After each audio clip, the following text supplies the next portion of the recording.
شعبان چونکہ اس رمضان کا مقدمہ ہے، اس لیے رسول کریم سرور عالم صلی اللہ علیہ وسلم سے اس بارے میں کچھ سنتیں منقول ہیں۔ ایک سنت تو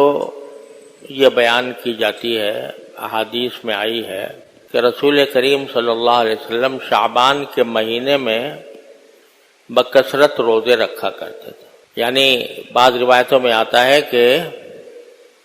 اور کسی مہینے میں اتنے روزے نہیں رکھتے تھے جتنے شعبان میں رکھتے تھے۔ ویسے تو رسول کریم صلی اللہ علیہ وسلم کا معمول ہر تھوڑے دنوں کے بعد روزہ رکھنے کا تھا۔ عام طور سے آپ پیر کے دن بھی روزہ رکھتے تھے، جمعرات کو بھی رکھتے تھے، اور مہینے میں 3 روزے ایام بیض کے وہ رکھا کرتے تھے۔ لیکن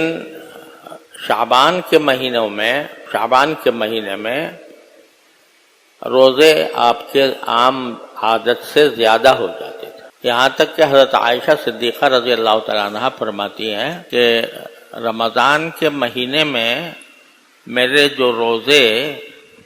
نسوانی معذوری کی وجہ سے قضا ہو جاتے تھے تو میں شعبان میں حضور اقدس صلی اللہ علیہ وسلم کے ساتھ رکھا کرتے تھے، اس لیے کہ اور دنوں میں میں رسول کریم صلی اللہ علیہ وسلم کی خدمت میں مشغول ہوتی تھی، تو اس وجہ سے اور دنوں میں وہ قضا روزے نہیں رکھتی تھی اور اس کا انتظار کرتی تھی کہ شعبان کا مہینہ آئے گا تو رسول کریم صلی اللہ علیہ وسلم بکثرت روزے رکھیں گے تو اس وقت میں بھی اپنے روزوں کی قضا کر لوں۔ تو اس سے ایک بات تو یہ معلوم ہوئی کہ شعبان کے مہینے میں نفلی روزے آدمی کو چاہیے کہ رکھے۔